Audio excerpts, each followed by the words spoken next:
1940년대 이후에 유럽에서 신생어로 탄생한 단어가 두 개가 있는데요. 소위 판무파탈이라는 단어와 옴무파탈이라는 단어입니다. 판무파탈이라는 단어가 먼저 생기고 나중에 이제 옴무파탈이 생기게 되는데요. 이것은 여성에게 주어지는 것이 판무파탈이고 남성에게는 옴무파탈이 됩니다. 옴무파탈과 판무파탈의 파워는 판무파탈이 더 세되는 거예요. 울리거든요, 소리가. 판무파탈은 유혹으로 시작되고 옴무파탈은 정복으로 접근하는 건데요. 물론 둘 다 여성의 매력 또는 남성의 매력에서 시작됩니다. 여성의 아름다운 미색, 그것이 남성들을 휘어잡으면 아주 그 영혼들이 블랙홀처럼 그 여성에게 정복을 당해가지고 어떻게 할 줄을 모른대요. 여성이 방향을 잡아서 데리고 가는 대로 간다는 거예요. 아마 인류 최초의 판무파탈을 실행한 사람이 누굴까요? 하와가 아닐까요? 하와가 그 아름다움으로 아담을 데리고 선악과를 따먹었으니까. 그래서 신라권을 만드는 주범이 됐으니까. 또 아마 사사시대로 말한다면 아마 삼손 앞에 있는 드릴라가 판무파탈의 시행자일 것입니다. 드릴라가 얼마나 아름다웠으면 그 어마어마한 이 초인적 힘을 가진 삼손을 넘어지게 할 수 있었을까. 얼마 전에 몇 년 전에 텔레비전 드라마로 방영했던 선덕 여왕 시대, 신라 시대지만 그 즈음에 여성으로서의 굉장한 판무파탈을 시행했던 인물이 하나 있으니 우리가 잘 알고 있는 미실이죠. 미실. 역사적 인물인지 추상적 인물인지는 뭐 잘 모르겠지만 미실이 그때 나올 때 보면 얼마나 판무파탈을 휘두르는지요. 그 주변의 남성들이 얼마나 블랙홀처럼 그 여성에게 막 자신의 충성을 바치고 그 아름다움에 쏙 빠져서 저항할 수 없는 남성들 거기에 푹 빠지죠.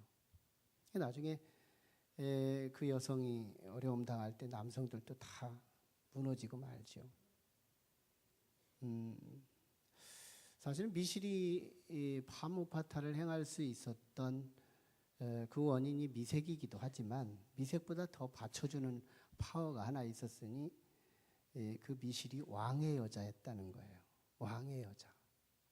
그 뒤에 진흥대제가 있어서 그 왕의 여자로서 왕이 파워를 지켜주기에 그 미색을 가지고 판무파탈을 행했다는 거죠. 아무리 여성이라도 왕의 여자라면 힘이 있다는 거예요. 왕의 여자라면 힘이 있다. 왕의 힘이 뒤에서 받쳐주고 있기 때문에 아마 이 세상에서 가장 존귀한 파워, 오늘 우리가 굉장한 권세를 가질 수 있는 우리 신앙적인 용어가 하나 있다면, 그 직함이 하나 있다면 뭐가 있을까요? 저는 하나님의 사람이라고 믿습니다. 하나님의 사람. 왕의 사람 하면 이 세상에서는 그래도 군림할 수 있는 파워가 있는데요. 왕보다도 그 위에 영원한 왕 되신 하나님의 사람. 하나님은 영원한 왕 중에 왕 되신 분이시잖아요. 네, 그분이 나의 하나님이고 그분의 사람, 하나님의 사람. 참 대단한 용어죠. 이 하나님의 사람이라는 용어가 참 영광스러운 이 이름이지만 여러분 이거 아무한테나 쓰지 않는 단어라는 사실이에요. 구약 성경에서도 참 존귀한 호칭이지만 아무한테나 붙여주지 않았다는 거예요. 특별히 하나님의 사람들의 특징들을 보면 한 가지 특징이 있어요. 하나님께서 말씀하시면 그 말씀을 가지고 어디든지 갈 수 있는 사람, 하나님의 말씀을 배달하는 사람, 하나님의 말씀을 가져다가 날려다가 빈 가슴에 주어질 수 있는 사람, 이 사람들을 대부분 하나님의 사람이라 그래요. 어쩌면 오늘 본문에 엘리사가 하나님의 사람으로 오늘 주도적으로 표현되고 있죠. 그리고 스마냐 선지자 같은 사람, 하나님의 사람, 또 모세, 하나님의 말씀을 시내산에서 받아 백성들에게 나눠주는 사람, 하나님의 사람, 또 다윗, 하나님의 말씀을 늘 품고 자신에게 품고 자신의 궁궐에 많은 백성들에게 영향을 끼치는 사람, 다윗에게 붙였던 용어죠. 하나님의 사람.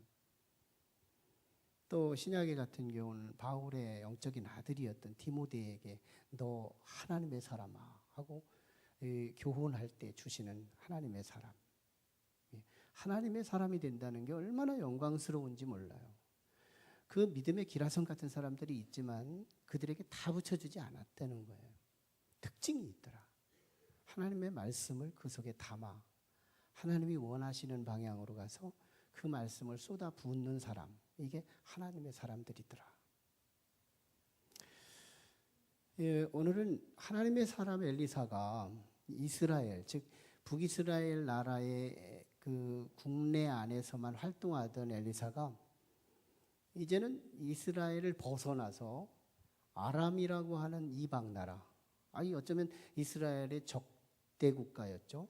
늘 와서 사마리아를 에워싸가지고 이스라엘의 형편을 어렵게 만들고, 그래서 이스라엘의 자녀들을 삶아 먹어야 할 정도로까지 포위해가지고 어려운 지경을 만들었던 주범 아람 나라, 원수 국가거든요. 거기로 가서 하나님의 말씀을 전하라 해가지고 엘리사가 아람 나라의 다메스커스 서울로 가게 된 겁니다. 근데 하필이면 그 시점에, 그 시간대쯤에 아람의 왕 베나닷 2세 정도가 될 텐데요. 베나닷이 병에 걸려요. 그러자 베나닷이 자금에 소문이 들려온 거예요. 엘리사라고 하는 이스라엘의 정말 신출규모란 선지자 한 사람이 있는데 이 사람이 마침 아람 나라의 서울에 와 있다는 거죠. 그래서 자신의 군대 장관 하사엘을 시켜서 이 엘리사한테 가서 내 병이 죽을 건지 살 건지 이걸 좀 한번 물어보라고 낙타에다가 40마리 낙타에다가 선물을 실려서 예의를 갖추고 가서 물어보라고 보냅니다. 참 우리 하나님이 아람 나라까지 관여하시는 내용을 통해서 우리 하나님은 교회의 하나님이지만 믿지 않는 자들의 하나님이고, 우리 민족의 하나님이지만 중국의 하나님, 일본의 하나님, 유럽의 하나님, 미국의 하나님, 서양의 하나님, 모든 초인간의 하나님이심을 믿습니다. 그런데 그 엘리사에게 가서 하사엘이 묻습니다. 선지자님, 우리 주군 되시는 이 베나닷 왕이 병에 걸리셨는데요, 이 병이 나을 병일까요? 돌아가실 병일까요? 물었어요.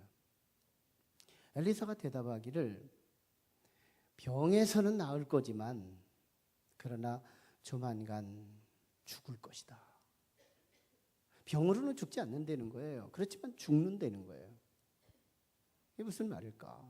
그리고 나서 엘리사가 갑작스럽게 11절에서 이 하사엘, 심부르몬 군대장관 하사엘을 아주 부끄러우리만큼 민망스럽 정도로 쏘아보는 거예요. 막 얼굴을 쏘아보는 거예요. 너무 민망한 거예요. 부끄러우기까지 할 만큼 민망스럽게 쏘아붙이 보이는 거예요. 그러더니 눈망울에 물이 맺히면서 눈물이 뚝뚝 떨어지는 거예요. 그러자 이 하사엘이 너무너무 궁금하잖아요. 갑자기 선지자가 왜 자기를 쏘아보더니 눈물을 막 뚝뚝 떨어지고 있으니까 왜 우세요? 왜 우시는 거예요? 그러자 이제 엘리사가 그 숨겨진 이야기를 이야기하는 거예요. 야, 네가 하나님의 백성 이스라엘을 침공해서 이스라엘의 성읍들을 불태우고 장정들을 칼로 베고 어린 아이들을 매치고 임산부들은 칼로 배를 갈라서 죽이고 이런 비참한 잔인무도한 악행들을 행할 것을 내가 보기 때문이다. 네가 그런 놈이구나 하는 거예요. 그러자 이 하사엘이 아니 나 같은 개 같은 종이 하잘 것 없는 나 같은 영향력 없는 내가 어떻게 그렇게 큰 일을 우리나라뿐만 아니라 다른 나라에 가가지고 그들에게 학대하고 박해하면서 엄청난 이런 악행을 저지를 수 있겠습니까? 그때도 13절에 엘리사가 이렇게 대답해줘요. 하나님께서 내게 네가 아람 나라의 왕이 될 것이라고 말씀했다. 이것은 사실은 열왕기상 19장 15절에서 엘리야 선지자, 바로 직전의 선지자죠. 선지자에게 이미 계시하신 말씀이 오늘 본문에서 이루어진 거예요. 여러분, 하나님의 말씀은 반드시 성취되고 이루시는 말씀인 줄로 믿습니다. 이 세상에 믿을 것은요, 말씀밖에 없어요. 말씀은 반드시 이루어지는 거예요. 구약의 말씀이 신약에 이루어져요. 신약의 말씀이 요한계시록에 이루어져요. 이미 이룬 말씀이 있고 아직 이루어지지 않은 말씀이 있을 뿐이에요. 큰 바운다리가 언약의 성취, 이 구주에서 성경은 기록되어 있어요. 이것은 또 개인적으로도 또한 통하는 이야기들이에요. 아브라함한테 약속한 것이 다윗 때 이루어져요. 네, 엘리야한테 약속한 것이 엘리사 때 이루어져요. 당사자인 그 인물에게 약속한 것이 그 인물의 인생 안에서 또 성취되는 거예요. 참으로 성경을 보면서 약속과 성취, 약속과 성취, 약속과 성취가 얼마나 과학적으로 연결되어 있는지 보면 섬뜩하리만큼 야, 이건 절대로 이루어지는 거구나. 성경이 말씀한 것은 반드시 이루어지는구나. 난 여기에 보면서 천국에 대한 약속, 이거 이루어진다. 지옥에 대한 약속, 이거 이루어진다. 우리 예수 믿는 것은 이거 대박 사건인 거예요. 이건 대행운인 거예요. 이건 일반적인 일이 아니에요. 이건 취미 하나가 아닌 거예요. 내가 예수를 믿고 있다는 것은 하나님의 절대적으로 이루어지는 말씀에 근거한 약속의 성취이기 때문에 오늘 우리는 큰 일을 하고 있는 거예요. 무릇 이 땅에서 일하는 것 중에 하나님의 일하심을 믿는 것, 이것이 요한복음에서 말하는 믿음은 곧 일이라는 거예요. 이 땅에서 어떤 일보다도 가장 소중한 것이 하나님을 믿는 일이에요. 뭐예요? 뭘 믿어요? 하나님 말씀이거든요. 말씀은 더디더라도 이루어진다. 말씀은 더딘 것 같아요. 내가 원하는 때 안 이루어지는 것이 답답할 뿐이지만 실제는 조금만 지나고 나면 가장 최적 적기에 말씀은 이루어지더라는 거죠. 하사엘이 자기 주군에게 갔습니다. 왕이 물어요. 그래, 선지자가 뭐라고 하더냐? 네, 반쪽만 얘기합니다. 병으로는 안 돌아가신대요. 지금 병 때문에는 돌아가시지 않는데요. 베나닷 왕은 일시간 아마 안도감이 있었겠죠. 신권을 가지고 안 죽는다고 했으니까. 그런데요, 그 다음 날 하사엘이 왕이 그래도 그러잖아도 병세에 너무너무 기력이 없고 조용하게 해줘야 안정도 찾고 그런다는 이유로 신하들도 없겠다. 그 옆에 있는 이불에다가 물을 적셔서 혹시 이불에는 모공 숨구멍이 있으니까 그 숨구멍마저도 물로 막아가지고 코에다 대가지고 암살을 하게 된 겁니다. 그래서 실제로 아람 나라의 하사엘이 왕이 되는 이야기예요. 이게 오늘 본문의 말씀이죠. 이 말씀에서 우리는 하나님의 사람의 가슴을 해부해 보는 거예요. 도대체 하나님의 사람은 어떤 사람인가? 하나님의 사람은 어떤 사람인가? 우리는 한 가지를 먼저 전제하고 그 한 가지를 또 이렇게 분해해 보는 방식으로 가야 될 텐데요. 그 한 가지가 뭐예요? 하나님의 사람은 하나님의 뜻을 품은 사람이에요. 하나님의 뜻을 그 가슴에 품고 살아요. 하나님의 뜻. 우리가 가스윌 처치, 하나님의 뜻 교회거든요. 높은 뜻 교회. 그랬더니 사람들이 이미지만 기억해가지고 우리 교회를 향해 얼마나 많은 이름을 붙이는지 알아요? 하늘 높은 교회, 뜻 높은 교회, 뭐 여러 가지로 호칭하더라고요. 하나님의 뜻 교회인데요.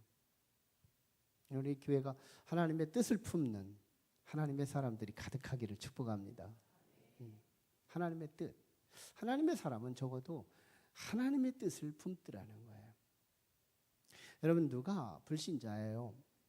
누가 하나님을 안 믿는 사람이에요? 그 가슴을 열어보면 내 뜻만 아스라니 고인 사람, 내 야망, 내 뜻, 내 소원, 내 기대, 내 미래에 대한 예측, 이것으로 가득 아주 꽉 차 있는 거예요. 상대적으로 누가 하나님의 사람일까요? 하나님의 뜻이 내 안에 들어오는 거예요. 내 뜻이 다 말소시킬 수는 없지만 내 안에 하나님의 뜻이 들어와요. 부분적으로. 그래서 하나님의 사람들은요, 가장 먼저 자기 안에 내적 갈등이 시작되는 거예요. 바울 사도는요, 로마서를 통해서 구원론을 완착시키는데요, 로마서 6장에서 구원의 완결론을 얘기합니다. 그래서 구원받은 사람은 믿음으로 말미암아 구원받는다고 해놓고 7장에 가서 이미 구원받은 사람들의 내면을 해부해요. 7장에 가서. 7장은 그래서 갈등장이에요. 그래서 나는 선을 행하고 싶은 하나님의 뜻이 내 안에 있는데 내 안에는 또 악을 행하는 뜻도 내 안에 있는 거예요. 두 개가 갈등 속에 있어요. 그래서 바울 사도는 자기 내면을 비추어서 말하면서 내가 선을 행하기를 원하나 실제는 행하고 나면 언제나 죄악을 행하고 말았도다. 그래서 내 안에는 늘 갈등하는 존재이기에 오호라 곤고한 사람이로다. 늘 싸웠으니까. 내 속에서 싸움이 있으니까. 그래서 로마서 8장으로 넘어가면서 성령의 해방의 법으로 내 안에서 예수 그리스도 안에서 영원한 해방을 얻는다는 것을 말씀해 주고 있어요. 8장에 가서 성령장으로 이어주고 있습니다. 성도가 누구냐? 갈등적 존재예요. 여러분, 누가 갈등하지 않아요? 안 믿으면 갈등이 없어요. 내가 오늘 교회를 가야 하나? 결혼식장에 가야 하나? 갈등할 필요 없어요. 오늘 결혼식장 가면 되는 거예요. 정말 성화된 엘리사 같은 사람은 어떤 사람일까요? 갈등이 없어요. 하나님의 뜻으로 꽉 채워져 있으니까요. 근데 우리는 엘리사만큼은 못 되잖아요. 그래서 우리의 보통 일반적인 성도들은요, 두 뜻이 함께 겸행되어 있어요. 그래서 언제나 갈등적 존재거든요. 결혼식 가야 되나? 주일날 일을 해야 되나? 주일날 일을 하지 않고 한번 정말 믿음으로 한번 지나볼까? 이 이상과 현실, 이 속에서 우리는 늘 갈등적 존재인 거예요. 그래서 어떤 때는 하나님의 뜻을 실행하기도 하고 어떤 때는 놓치기도 하고, 이게 성도거든요. 성도는 언제나 이 갈등적 구조에 있어요. 그래서 늘 자기와 싸우는 거거든요. 그래서 이 싸움이 정복의 정도가 늘어나면 성화요, 예수님을 많이 닮은 자가 되는 거고, 이 정복의 정도가 너무 뜨문뜨문 간헐적으로 일어나고 있다면 이는 성화가 낮은 단계, 영적 어린아이라고 말할 수 있죠. 우리는 하나님의 뜻이 점점 내 안에 들어와서 내 뜻보다 많아지는 하나님의 사람들이 되기를 축복합니다. 근데 이 뜻은 컬러가 있어요. 하나님께서 우리를 축복하실 때도 그 뜻을 전하거든요. 그래서 우리가 전도할 때 언제 신나고 두려움이 없느냐 하면, 예수 믿으면요, 병도 나아요. 이거 쉬워요. 예수 믿으면요, 복 받거든요. 예수 믿으면 천국 가요. 해피엔딩을 실어서 전하기 때문에 여기 에너지가 그렇게 들어가지 않습니다. 스트레스가 없어요. 받는 사람도 유쾌해요. 내가 오늘은 안 믿지만 언젠가는 믿으면 그 축복이 내게 온다는 것이니까 그 사람들은 받기가 쉽습니다. 근데 때로는요, 하나님의 사람은 상대방이 듣기가 너무너무 거북스럽고 불쾌감이 있는 그것도 전해야 할 때가 있더라는 거예요. 하사엘을 만나서 엘리사가 뭐라고 말합니까? 너는 네 주군을 죽일 자. 그것을 넘어 이스라엘 민족의 침공을 수시로 침공해서 이스라엘 선한 백성들을 박해하고 그들을 학살하고 그들을 너무너무 불행스럽게 만드는 주범. 그러다가 너는 죽을 것이다. 이 말씀을 전하는 거예요. 때로는 하나님의 이 심판의 메시지, 앞으로 이제 8장 9장으로 이제 지금까지 얼마나 많은 장 속에서 의인과 악인의 현존을 말하고 있잖아요. 의인도 같이 살고 악인도 같이 살고, 근데 악인들이 조금 기세를 등등하고 악인들이 잘 나가는 모습들을 많이 보여줬잖아요. 악한 왕들이 막 기승을 부리고 정치를 장악하고 얼마나 떵떵거리면서 사는 모습을 봐요. 의인들은 거기서 박해를 당하고 의인들은 거기서 순교를 당하고 그래서 얼마나 억울한 일들을 많이 당했어요. 근데 8장 이후부터 이제 이 본문 이후부터 계속 이제 심판장들이 시작됩니다. 그래서 엘리사는 지금 아람 나라에 가서 심판의 메시지를 전하고 있는 거거든요. 가장 주범이었던 하사엘이 심판의 주역이 될 거니 원흉인 하사엘에게 지금 하나님의 뜻을 전하기 위해 왔다는 거예요.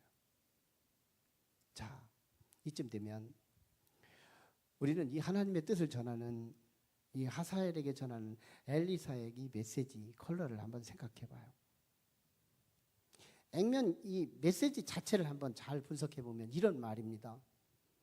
하사엘아, 너는 내일 아침에 왕을 죽일 거고 그리고 이 나라의 왕이 될 거며 이 나라를 다 장악하고 난 다음에는 주변 국가를 박해하고 힘들게 할 텐데 그 중에서 이스라엘 민족을 침공해 올 거고 이스라엘의 성읍마다 불을 지를 거고 그리고 청년들의 칼로 그를 죽게 할 거고 어린아이들을 들어서 땅에다 세릴 거고 임산부를 배를 가르면서 잔인하게 너는 이 하나님의 백성들을 박해할 사람이다.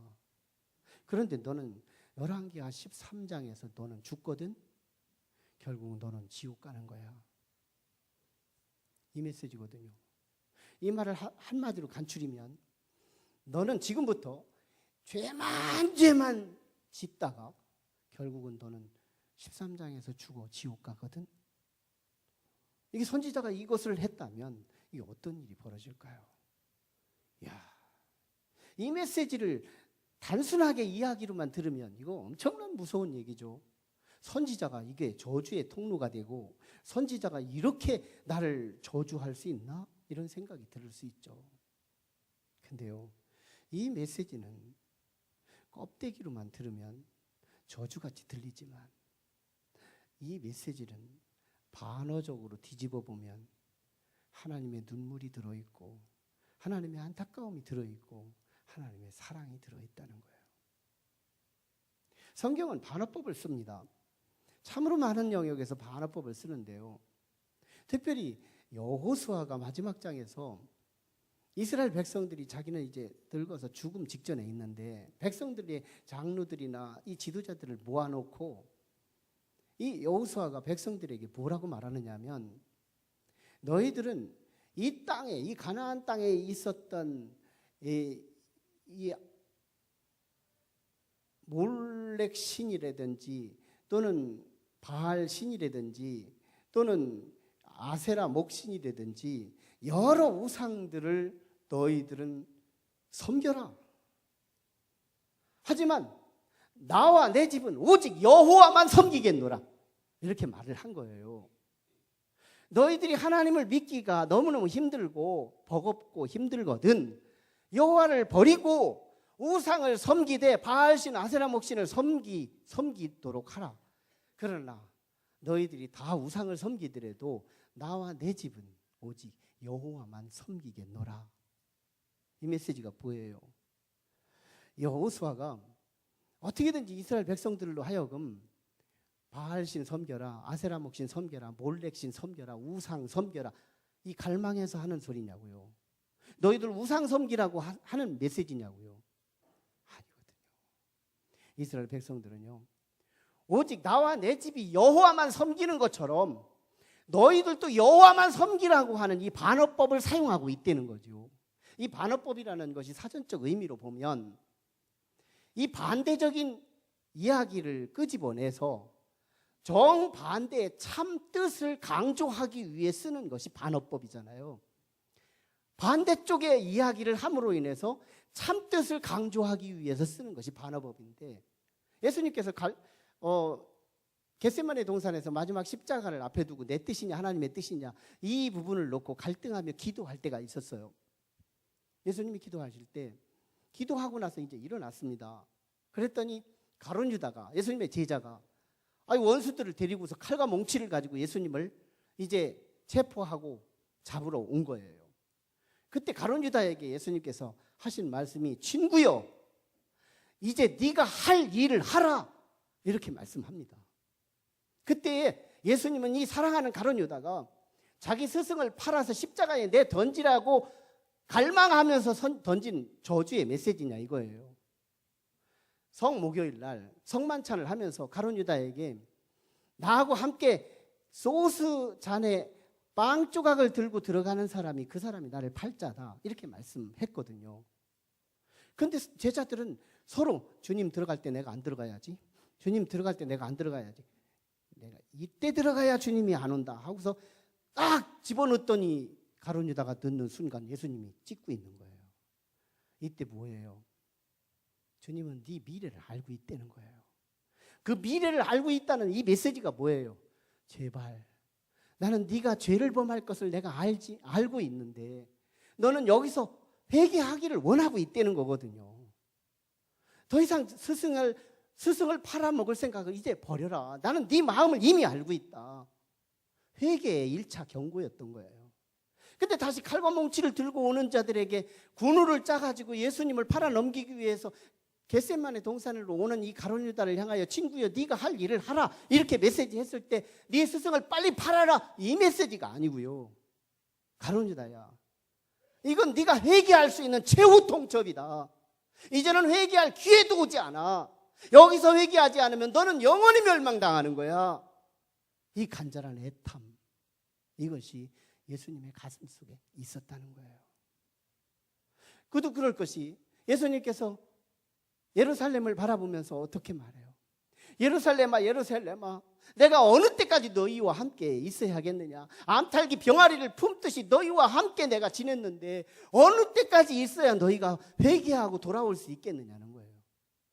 이게 무슨 말이에요? 하나님의 그 뜨거운 사랑, 하나님의 그 안타까운 감정, 예수 그리스도의 그 가슴에서 노출되고 있다는 거예요.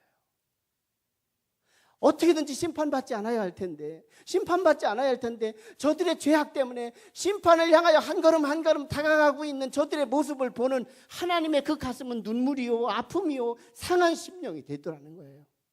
이것을 오늘 11절에서 엘리사가 보이고 있는 거예요. 하사엘, 모든 악의 근원, 악의 원흉, 이 하사엘이 지금 얼굴을 뚫어져 보니까 이 하사엘이 어마어마한 악한 짓을 다 준비하고 있는 거예요. 그 속에서 용광로가 끓듯이 끓고 있는 거예요. 도대체 죄를 짓지 않을 수가 없는 그 정도로. 그래서 보니까 엘리사가 보니까요 자기 백성들이 무참히 죽는 현장, 성읍이 불타는 현장, 장정들이 죽어 자빠지는 현장, 어린아이가 맺히는 현장, 임산부들이 배가 갈라지는 이 모습을 보니까요 너무너무 가슴 아픈 거예요. 엘리사가 하나님의 껍데기 말씀을 전하기는 왔지만 이 아이의 실체를 보니까 너무너무 안타까운 거예요. 또 이 하사엘조차도 죄만 실컷 짓다가 죽어서 지옥 갈 것을 생각하니까 너무너무 안타까운 거예요. 여기서 지금 이 하사엘을 향하여 주시는 이 하나님의 뜻, 그게 뭐였느냐는 거예요. 회개하라는 거였어요. 여러분, 이 열왕기서의 가장 중요한 초점이 뭐였어요? 회개였거든요. 사실은 우리에게도 하나님께서 우리의 미래를 보신다면 내 뜻만 가지고 가다가 결국은 내가 이 하사엘의 작은 하사엘이 돼서 결국은 우리가 멸망받으면 안 되기에 하나님도 내 영혼을 들여다보며 오늘 또 울부짖을지도 몰라요. 오늘 우리를 향하여 하나님이 원하시는 바는 그렇게 죄를 짓다가 그렇게 지옥에 가라는 말이 아니고 한 영혼 한 영혼마다 자신의 걸음을 바라보고 하나님께로 돌이키고 하나님께로 회개하기를 그토록 원하고 있더라는 거죠.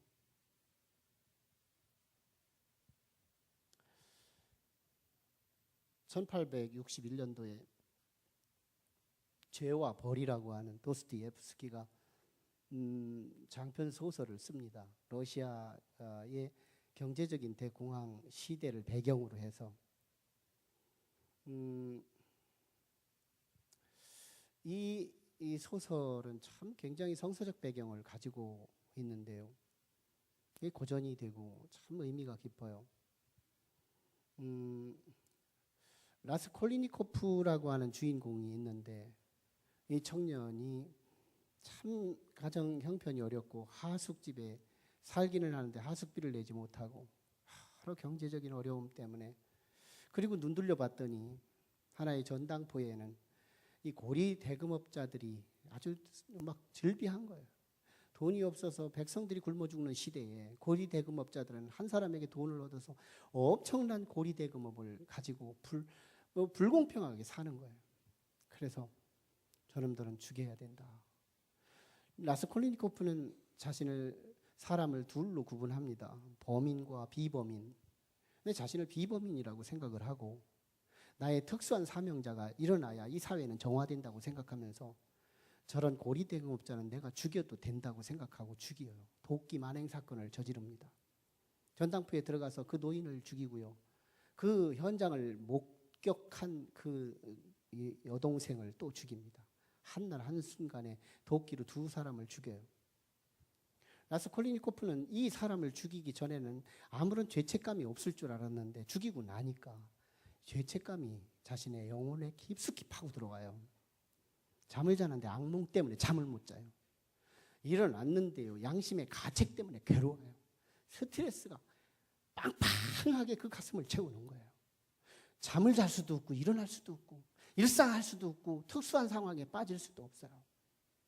그런데 이 속에 이 죄책감 때문에 이것 좀 쏟아놓고 싶은데 쏟아놓자니 감옥에 갈까 봐 두려워서 쏟지도 못해요. 그러다가 한 여성을 만나요. 소냐라는 여성인데 이 소냐가 하나님을 믿지만 어쩔 수 없이 창녀가 됩니다. 자신의 노모가 몸이 불편한데 그 노모를 봉양하고 그리고 자기 가족들, 아버지가 돌아가셨기에 자기 가족들을 부양해야 하는 절박한 상황 속에서 자신의 몸을 팔을 수밖에 없어요. 그러나 하나님에 대해서 언젠가는 이 창녀의 모습을 벗어날 것을 생각하고 하나님을 믿어요. 그러다가 이 남성 라스콜리니코프를 만나게 되죠. 만나게 될 때 이 사랑에 푹 빠집니다. 사랑의 맛을 알아요. 이게 사랑이구나. 사랑의 힘이구나. 그 여인을 만나면서요, 이 라스콜리니코프의 청년이, 사실은 이 청년의 한 상정은 당시에 러시아의 청년들의 아이콘, 청년들의 그때 시대에 아주 혼란스러운 청년을 고발하는 사건이 됩니다. 근데 그가 이 여성을 보면서 자수하기로 결심을 합니다. 자신의 죄를 다 고백해요, 소냐에게. 그리고 이 소냐의 코멘트를 받아서 광야에 가서 땅에다가 입을 맞추고 죄인을 고백하고요, 동서남북으로 외치면서 자신의 죄를 고백해요. 돌아온 그에게 소냐는 자신의 조그마한 십자가를 가슴에 대줍니다. 그리스도께서 당신의 죄를 소멸해 주셨을 것입니다. 그리고 경찰서에 가요. 자수합니다. 8년형을 받습니다. 스스로 자수했다는 것을 참조해서 감형을 받은 사건이에요. 그런데요, 라스콜리니코프는 감옥의 생활을 행복하게 지내요. 8년 이후에 소냐를 만날 것에 대한 기대감이 충만해요. 무슨 말일까요? 사랑이 두려움을 몰아내더라. 사랑이 변화를 시작하게 하더라. 사랑이 사람을 변화시키더라. 사랑이 사람을 바꾸더라는 거예요. 다시 정리해요. 하나님의 사람이 누굴까? 그 가슴에 하나님의 뜻을 품고 사는 사람. 그 가슴에 하나님의 사랑을 품고 사는 사람, 이게 하나님의 사람이더래요. 그 가슴에 하나님의 사랑, 열고 보면 하나님의 사랑이 아주 너무너무 아름답게 들어있는 사람, 이게 하나님의 사람이래요. 오늘 우리가 하나님의 사람 되기를 주의 이름으로 축원합니다. 여러분, 라스콜리니코프는 소냐 때문에 회개했다는 거예요. 사랑을 만나기 전에는 자신이 회개하려도 두려워서, 감옥에 갈까 봐 두려워서, 교도소 들어갈까 봐 두려워서 회개를 못하고 있었는데, 사랑을 만나니 자신이 스스로 자수할 능력이 생기고, 교도소를 기쁨으로 가서 자신의 죄값을 지불하고 살아갈 수 있는 용기가 생기더라는 거예요. 무슨 말이에요? 하나님의 사랑을 담고 오신 예수 그리스도를 만나기 전에는 누구도 회개 못한다는 겁니다. 오늘 우리는 하나님의 사랑을 담고 오신 예수 그리스도, 저분을 만날 수 있기를 주의 이름으로 축원해요. 저분을 만나기 전에는 우리는 회개할 표준이 없어요. 회개할 근거가 없어요. 예수님을 만나야 비로소 회개하고요. 회개할 때 무엇이 오는지 아세요? 회개는 놀라운 축복을 발생시켜요. 회개는 하나님의 사랑이 부어집니다. 하나님의 은총이 부어지는 거예요. 회개하는 가슴에 하나님의 은총이 부어진다는 사실. 그래서 우리는 이제요, 하나님의 사랑이 부어진 것이 그게 하나님의 뜻인데, 그 사랑을 가지고 세상에 나갈 때 나를 만나는 사람이 예수 믿기 시작하고요, 나를 만나는 내 자녀가 변화되기 시작하고요, 사랑을 만나야 사람은 태도 변화를 준비한다는 거예요. 저는 가끔씩 금요 심야 기도를 마치면 열심히 기도하죠. 한 500여 명 이름을 호명하면서 막 기도하다 보면 얼마나 배가 고픈지 몰라요. 그래서 그날 밤도 또 일할 일도 많고 하니까 집에 가서 라면 좀 삶아달라고 하면 또 라면 노래한다고. 내가 뭐 맨날 살라고 그래? 한 달에 한 번 있을까 말까, 2달에 한 번 있을까 말까. 그래가지고 라면도 안 삶아주면 그 다음에는 공깃밥을 가지고 내가 퍼 먹습니다. 그러면 옆에 지나다니면서 또 밥 먹는다고. 그럴 때마다 내 속에 쓴 뿌리가 생겨요. 다음에 또 먹어야지 뭐 이러고. 얼마나 밥 먹는데 개도 안 건드는 건데, 저를 건드는데요. 열심히 기도하면 자기도 기도해보면 배고플 텐데, 열심히 기도한 대가로 배가 고파서 지금 어떻게 허기져서 일도 못 하겠는데, 좀 어쩌다가 한 달에 한 번 이벤트 그거 하는데 그걸 지나다녀가면서 얼마나 꿍시렁꿍시렁 되는지 쓴뿌리가 막 고이는 거예요. 내가 지금 공식적으로 주문하는 거예요. 우리 신랑은 먹성도 좋아서 뭐든지 잘 먹는 저 모습이 감사하다고, 사랑을 묻혀서 한마디만 들으면 다음부터 뚝 끊을 것 같아. 습관에 죄가 있는 사람들이 그렇게 쉽게 습관을 바꿀 수 있겠느냐는 거지. 근데 언제 바뀌느냐? 사랑을 가지고 대드는 사람 앞에서 내 태도를 바꿀 용기가 생기더라는 거예요. 사랑을 가지고 대들면 나는 내 참으로 귀한 가치를 갖고 있어도 내려놓는다는 거예요. 사랑을 갖고 가라. 가정으로 강팍한 부군들, 정말 고집센 아내들, 말 안 듣는 자녀들, 참으로 서먹한 우리의 친구들과 지인들, 사랑을 가지고 가면 꿈틀대기 시작할 거다. 예수 그리스도가 하나님의 사랑을 가슴에 담고 와서 우리가 비로소 성도된 것처럼 우리도 하나님의 사랑을 품고 세상에 나가 그들을 흔들어대면 머지않아 그들도 하나님의 자녀가 된다는 사실입니다. 기도하시죠. 우리 같이 기도하실 때, 하나님의 사람으로 가기를 원해요. 하나님의 사람으로 가기를 원합니다. 우리 같이 간절히 기도하겠습니다. 살아계신 아버지, 오늘 우리의 가슴 속에 하나님의 사랑을 가지고 가기 원합니다. 엘리사 선지자가 11절에서 참으로 하사엘을 내려다보며 아버지 참으로 쏘아보다가 민망하고 두려운 나머지 눈물까지 흘리며 바라보는 하나님의 사랑, 그 애절한 사랑. 저렇게 가면 심판받고 말 텐데, 저렇게 가면 멸망받고 말 텐데, 저거 그냥 두면 안 될 텐데, 그 간절한 애절한 그 마음을 엘리사의 가슴에서 쏟아 부었던 그 하나님의 그 사랑, 그것이 하나님 오늘 예수 그리스도 안에서 있었던 그 뜨거운 사랑 때문에 우리가 불신자에서 신자로 바뀌어졌고, 우리의 생활이 새롭게 도전하기를 원하는 우리의 변화는 사랑을 만났을 때 변화된 것처럼 이제 우리의 가정으로 하나님 사랑을 갖고 가기 원합니다. 우리 하나님 가족들에게 사랑으로 접근하고, 아버지 이웃들에게 사랑으로 접근해서 강직하고 습관의 아버지 우상이 되어 있는 우리의 이웃들을 하나님의 백성으로 변화시킬 수 있는 하나님의 사람으로 우리가 파송받기를 원합니다. 역사하여 주시옵소서. 그래서 성령이여, 우리의 이성에 맡기지 마시고 우리의 의지에 맡기지 마시고 하나님의 의지, 하나님의 기름 부으심이 성령 안에서 이루어지게 하여 주시옵소서.